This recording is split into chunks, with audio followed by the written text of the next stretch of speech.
Good afternoon, everyone, and welcome back to the Stories That Inspire Us / the author series. Today is going to be an amazing podcast, and I just want to let everyone know, get that box of tissues ready.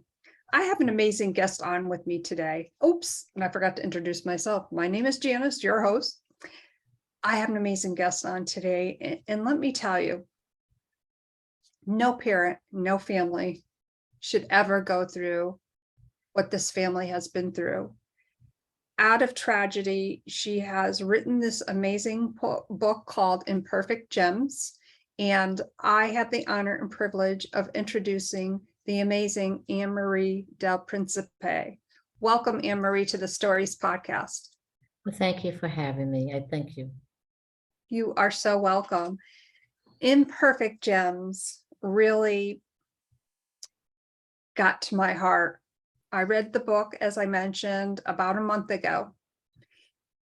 And sometimes I don't know where to begin to start, but let's start with why it was important for you to share your story of you, your family, and your daughters. Well, again, thank you for having me here. Welcome all. I actually was starting to write a book about it being a positive book. It still is, but the tragedy didn't happen. The book was to inspire family members who are challenged with hurdles because of unexpected incidents with children. For example, my children were born premature. They came 3 months early. They were diagnosed with cerebral palsy. We didn't have a good outlook. I was moving to New Jersey and without family, how am I going to handle this? But we defied all of the doctors' uncertainties and sadness that might have approached us. So our children actually became very independent individuals with a very slight imperfection. That's why they're called imperfect gems. And no one really knew the hard work I had to do as a parent to make them independent. I gave up my job. I gave up my career. I gave up really everything. Well, my friends were taking their kids to ballet and to sports. I was taking them 3 times a week to therapy. We had about 18 surgeries between both of them. And I lived in hospitals. And if you see them today, or a few months ago, a year ago, you would think they never went through hell, but they did. I wrote this book in the intention of making people who have these challenges not to be upset, but go forward. But then the tragedy struck while I was writing the book. So I told my author, we have a different ending, an ending that we never foresee that would happen. And I really don't want to give it away, if you don't mind. I think people should read the book. But out of this book, I'm still standing. After the tragedy and the incident that occurred in the most, how would you say, I can't even think of the words right now, an unexpected a celebration. Not only we're celebrating, but we have tragedy at the same time, that same week. How do you stand straight? I don't know. How do I keep getting up in the morning? I don't know. I don't. I just do. And people say you have a life in front of you, but my life in the future it's not what I perceived that should have been. How do I keep going? And one advice my counselor said is, don't look at every day coming, or 10 years from now, or 5 years from now. Just get up in the morning and do the best you can that day. The next day you start all over again. And that's how I've done. I did have to move. I did not want to live in that house anymore. I had to leave. The best thing was to be next to my daughter, because that who gives me hope and strength. Without her, I wouldn't know. And hope and strength really comes from those times when we are knocked down so incredibly hard. It is very tough emotionally, physically. I mean, there's just not enough adjectives to pick ourselves up. And what I got out of the book was that was as difficult as it was for your family, you did. Right. We created a charity. We're trying to make a new bill for in the state of New Jersey. Hopefully we'll go national. And I wrote a book while I'm still continuing to teach corporations and individuals.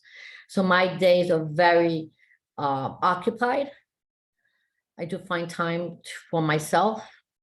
But every day I wake up sad, and every night I go to bed sad. But in between those times in between, I just forge ahead.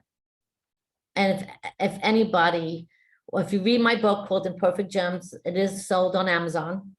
You'll find that the little things in your life that bother you, forget about it. It's not worth it. Materialistic things, it's not important. It's not. Money's not important. Family is. Life is. And do the best you can. Don't worry about the little stuff. It's, everybody goes on Facebook and on TikTok and Instagram, and they post every little thing about what they're eating or what they're drinking. And in reality, it's not important. It's not. Okay. So I think still helping people in this world, and that's what we're doing with our charity, is to help those that are disabled. We want to give them some kind of support financially. That's what our goal is, because I think my daughter would have loved it, because she was always a helpful person. I think when you stop and really, like, I hate to say smell the roses, you realize life is really precious and everything else is minor. Don't fret over the little things. Don't battle the little battles, and if anybody thinks that your life is bad, it's not. I think my life really, as you read the book, why am I still standing? There is so much tragedy out in this world, and you can see what's happening to like Fort Myers and this recent hurricane. Yes. Yes. Life is more important than anything in this world. It really is, so that's the only advice I could give to your listeners. Look at your children, hug your children, let them know you love them, because you don't know what can happen. No. Yeah, you don't know what's going to happen. And you know what? Children are, I don't care how old they are. They could be 35 years old. They can be 40 years old. Always talk to your children. Always be there. And when they say something, don't brush it off. Like, okay, like she's doing great. No, investigate, find out. I think that our society today, our children's society, don't realize how life is important for them. They just worry about all the little silly stuff that's out there, putting themselves on Facebook or TikTok and trying to get that fame. Well, right in front of you, you have your family. They're the ones that you have to impress, nobody else. That is so true. And I think, of course, it's worth saying that, being your child's advocate, no matter what age they are. Of course, my son, I'm an advocate for my son. He's 35 years old, and I don't have a problem saying that. I do have to remind him a lot about certain things, but that goes, of course, with his official diagnosis. I want to back up a little bit and talk about the bill that you and your husband are involved with, because I think when I read your book and when we had our little pre-podcast chat, and I read your book, of course, it all made sense. Can you tell us about this special bill that was put forward to New Jersey? Right. Well, hopefully we're getting through it. In fact, I have to keep up. You have to keep up with the people in the political parties, because they get so overwhelmed, but you have to keep forging ahead. This bill advises anyone who's hosting a large event, like a wedding, a bar mitzvah, a Sweet 16, any parties that you have over 100 people. I would do it even with 50 people nowadays. You don't know what someone may have at that event. They could have a heart attack. They could be drinking excessively. They could be taking medication with drinking and not realizing that it could have an adverse effect while they're at the celebration. I recommend strongly that the venues advise the people hosting the party to hire a medic on staff, because not all places have all of the medical equipment they need, like oxygen tanks, which we needed. They weren't there. Having a defibrillator wouldn't help my daughter. But if that medic was there, that person would have jumped into action and maybe she would have survived. You have grandparents that are old. They could fall down staircases at a venue. A recent occurrence, the father was walking down the daughter down the aisle and he had a heart attack.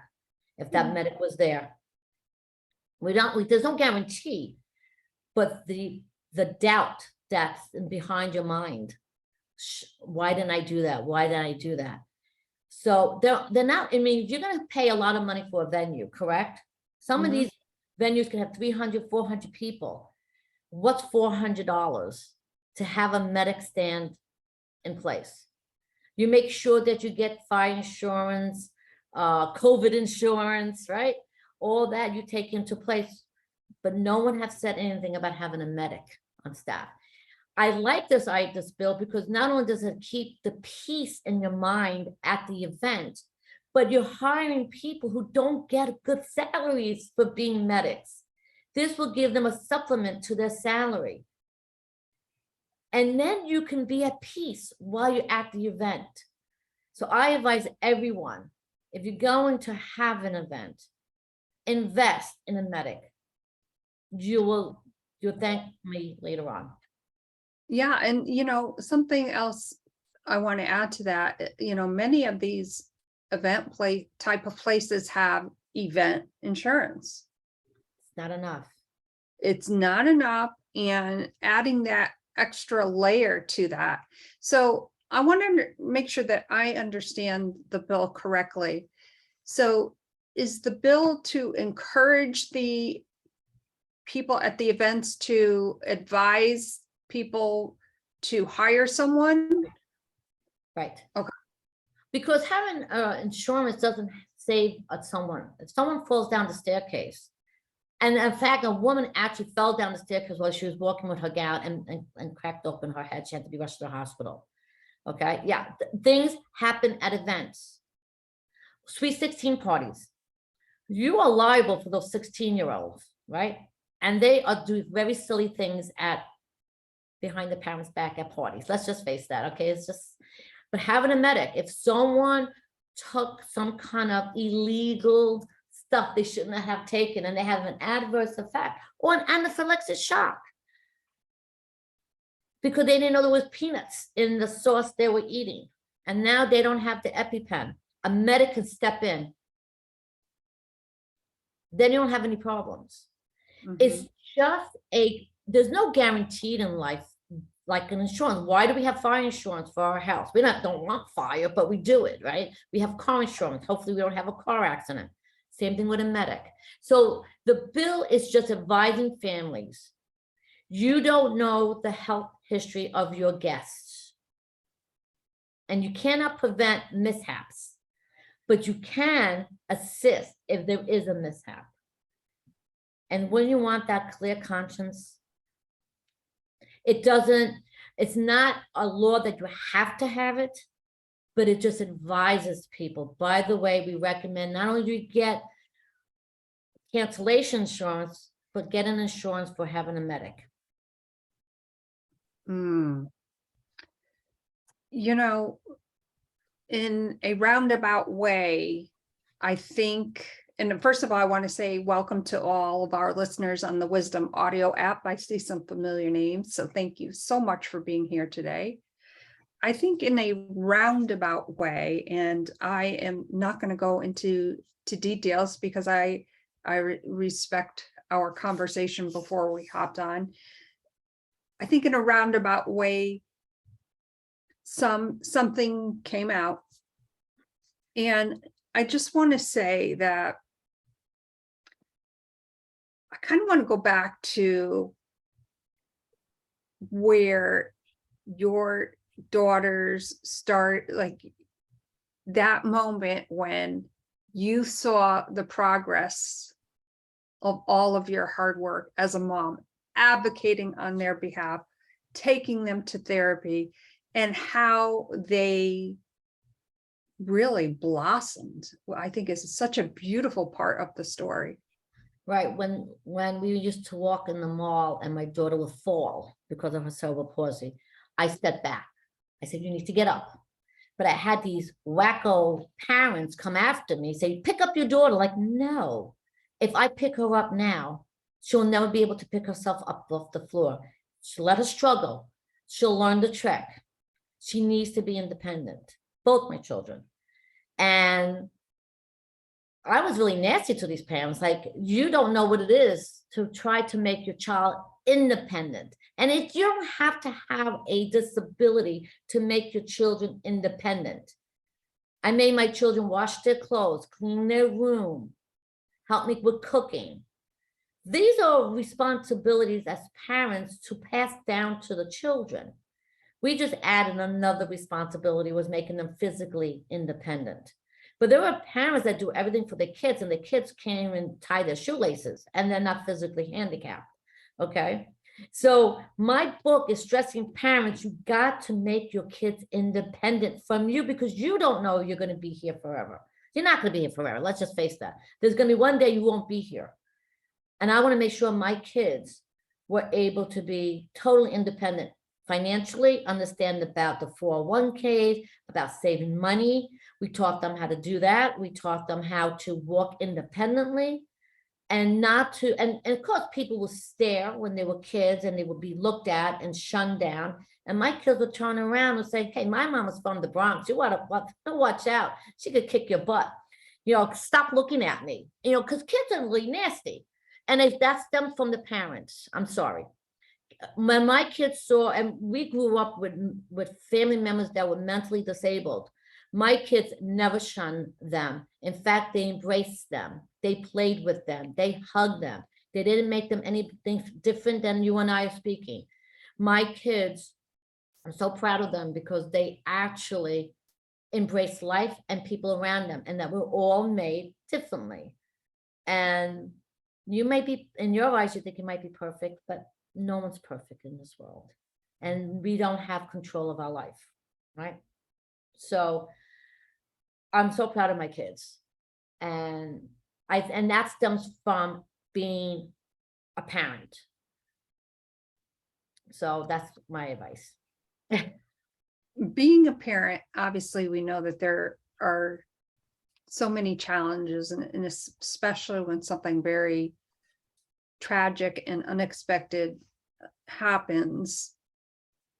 As you kind of look back at your journey of writing the book before your daughter's wedding day to where you are now, do you have certain things that pop up to you that you go back to that moment and you're like, what maybe could I have done differently, or what did I learn from what has transpired? I was brought up very religious. Like I said before our podcast, I went up to my master's to a Catholic colleges and masters and all that. I always was among the spiritual people. Let's just say that.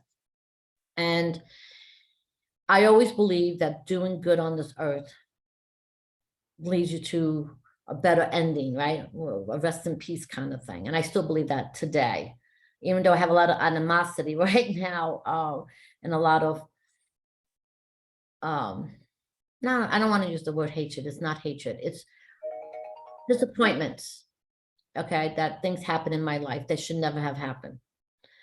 Regardless of that, I think I am blessed to have a great husband, great family, great friends.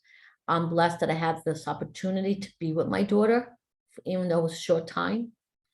Well, where was I going with this? I'm sorry. That's okay. Take your time. It's okay.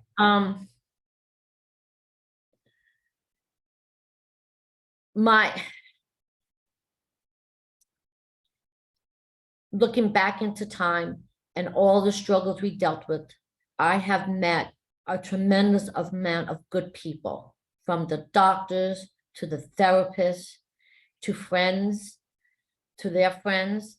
I am blessed with having a circle of people that care about me and worry about me.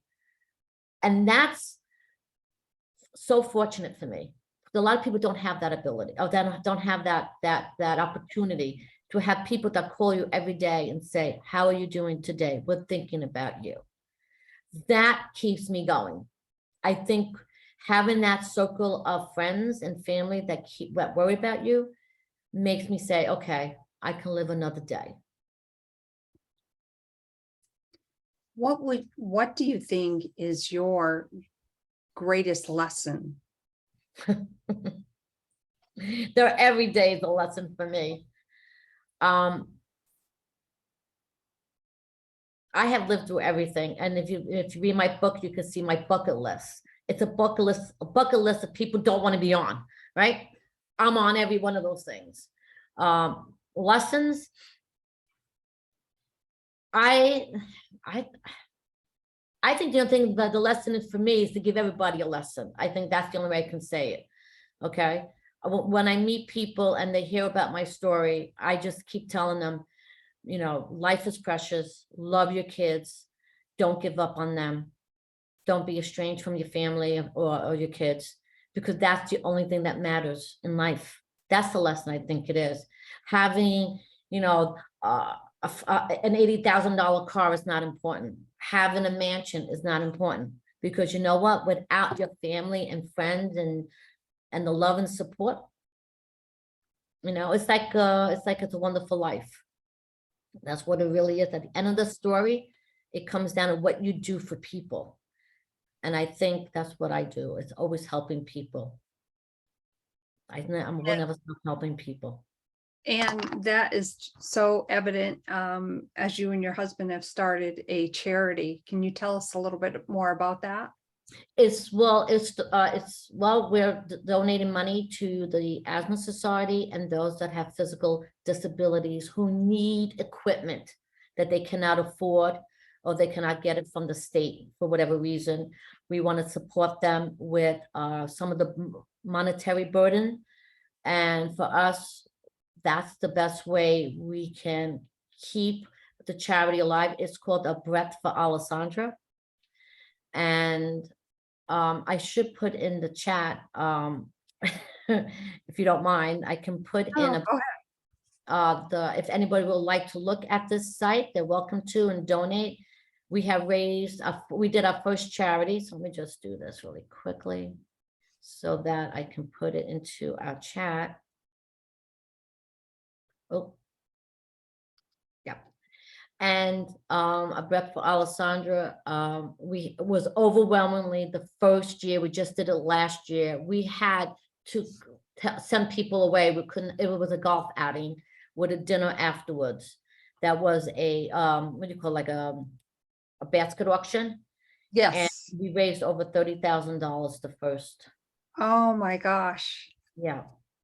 That's how much the love for my daughter and for us has been. I mean, people just came out and say, we want to support you. And and hopefully she's looking above, knowing that she did great for people. And I feel that she knows that in so many different ways, and what a beautiful way to help others when we think of maybe someone who might need a specialized wheelchair, and maybe their health insurance doesn't cover that. Exactly.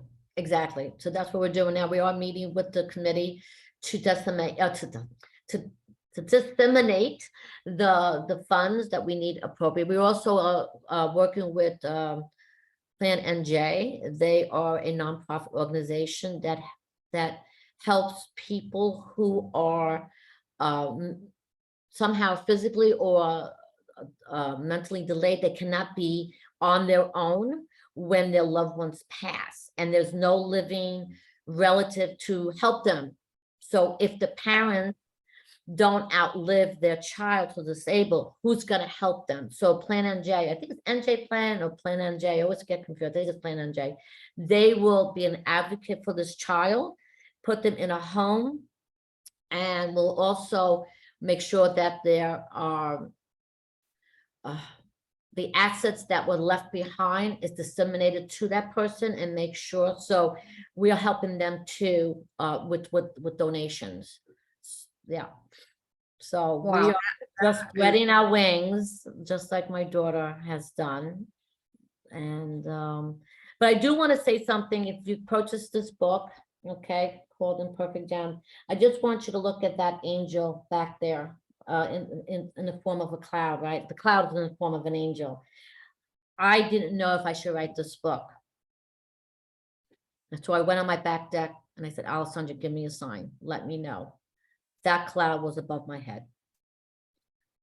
Oh my gosh, I'm getting the chills. And I said, I'm hearing you loud and clear. I will do what you want me to do. And that's why this book was completed immediately. I met a wonderful woman. She lives in Palermo now. She's my co-author. She's a famous detective writer, Clarissa McNair. And she helped me collaborate the story so we could get it done within a short time. And it's really quick, easy reading, right? And it's like I'm there talking to you than just reading some paragraphs, right? It's like you can hear my voice talking to you and you just want to embrace me, but I'm not really there because you're reading my book. But this book was inspired and written quickly. And that's my story, really. And that's Imperfect Gems. And I just want to say too, as you were describing, you know, about the read of the book, and you did feel like we were sitting across from each other, maybe having a cup of coffee, Yes, maybe martini, exactly. because it's Friday, you know, I like martinis on Fridays, but at some point, and I'm like, oh my God, I think she's going to bitch slap this person. Like I felt your true intentions. I felt your authenticity. I felt your The strength. the strength. Oh Yeah. Lord. Yeah. And when people say God gives you this, you know, what's that sentence? God doesn't give us anything that we can't handle. Yeah, well, he threw a lot at me. He did. A lot. And I'm still amazed that I'm still getting up every morning. And I think it's because my husband is very supportive. And I really think your friends and family is what keeps you together. And where am I going to be 10 years from now, 15 years from now? How am I going to be? I don't know. There's not a playbook to read. I don't know. I just keep hoping that Alessandra sends me her strength and watches over me. And then one day I will see her. Absolutely. And Marie, a little bit of a sidebar. I know that you also wrote a second book. My first book, really. This is my second. Oh, I'm book. sorry, your first book. Yeah. Yep. It's called Yes, Virginia, there are more dash Rons in college. And the reason why I put a dash is because I didn't want to just say more Rons, because I think it was a very nasty word. But if you put a dash, it'd be like more Rons, so it's not so bad. And it's just funny emails about people who write and who don't read before they hit the send button. So it's a humorous book. So you can tell by my nature that I'm a humorous person from a very young age. And there is humor in Imperfect Gems. It's not just a sad novel, a memoir. It shows how I always find humor in life and that I always flip the coin. There's always a good side to when you think there's a bad side. And that's a lesson I always tell people: flip the coin, stop looking at the bad side. because for every bad, there's good. And I always believed in that. And this incident actually shows from where there's tragedy and sorrow, we're making into something positive. That's why the breath for Alessandra and the bill is going to come out hopefully positive to help those that they don't have to deal what we had to deal. If anything's going to come out of this tragedy, is to let people realize, don't be foolish, go get a medic. Anything can happen at any time. Exactly. It's like taking that extra measure to, as you said, kind of take that what if out of there, having that extra security there to have a medic at a function. Yes. Is We have it at baseball games. We have it at conferences. You have it at Little Leagues games, correct? Right? right? You have it in competition, at school competition. Why is that so different from having a large event? There's people in an event. People have health issues. And I wouldn't, and I just thought, you don't want to be the person that held the event and didn't take any precaution.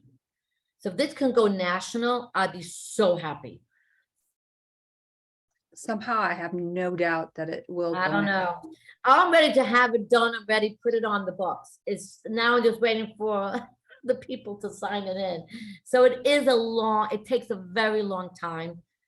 But we will keep pursuing the parties to get that bill going.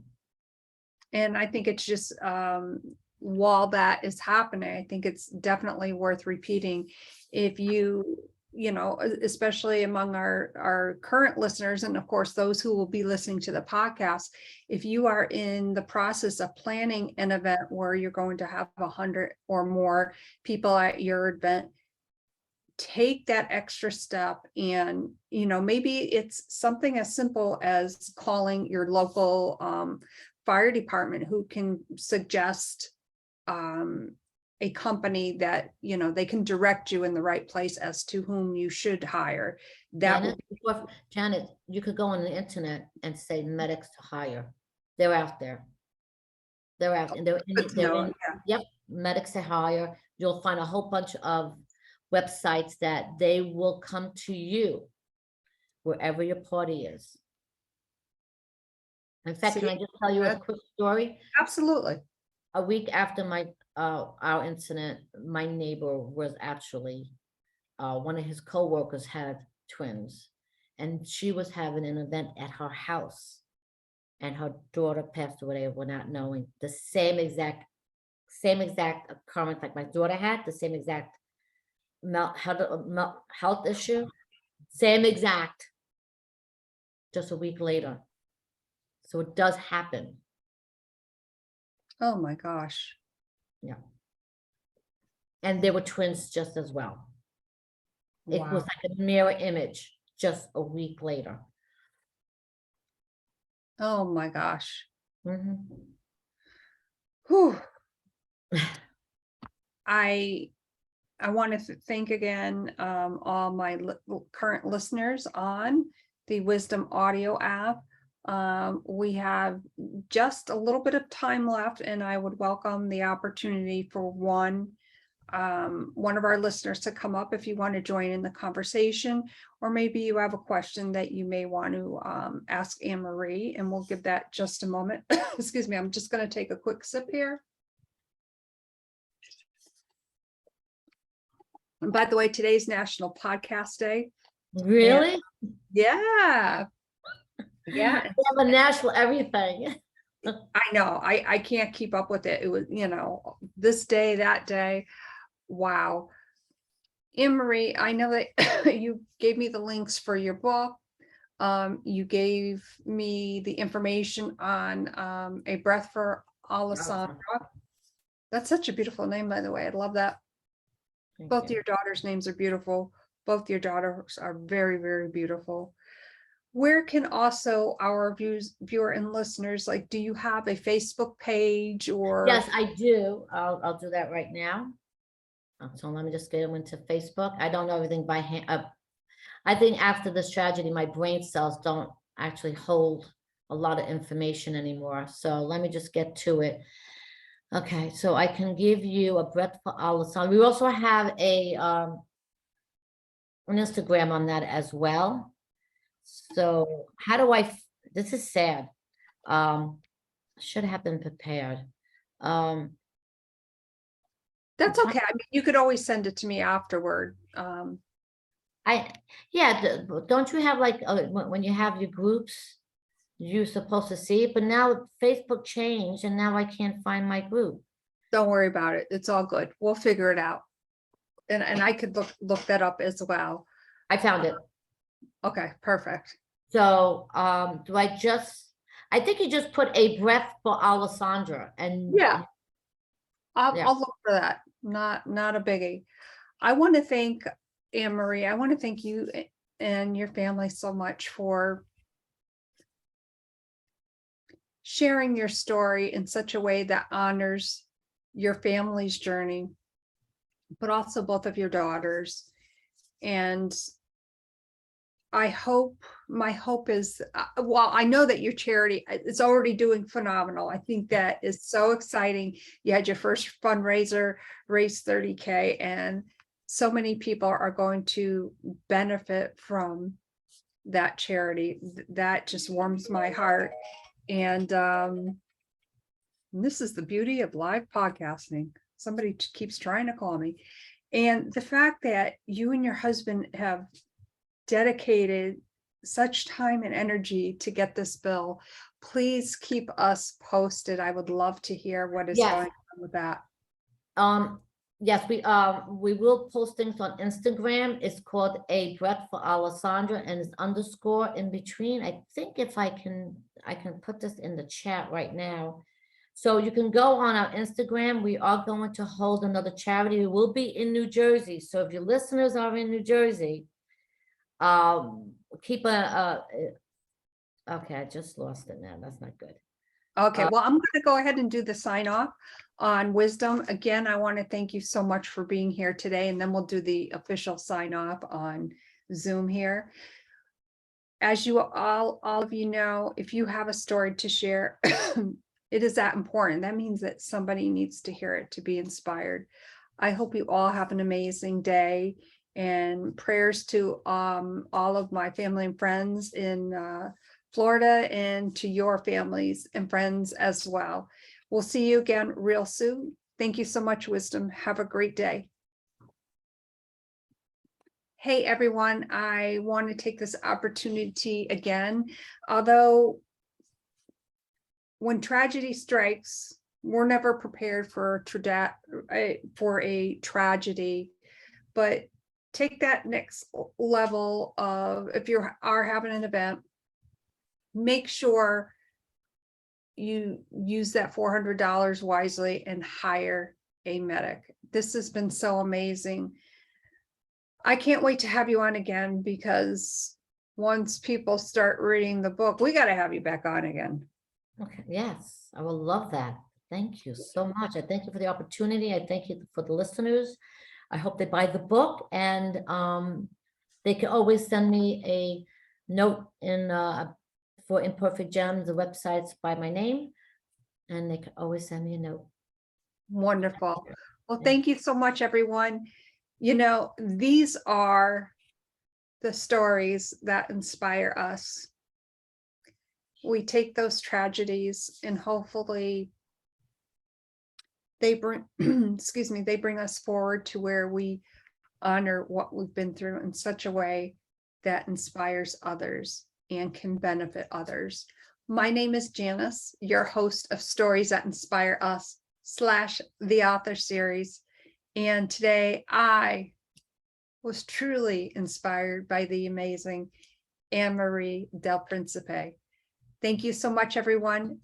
And we'll see you again real soon. Bye for now.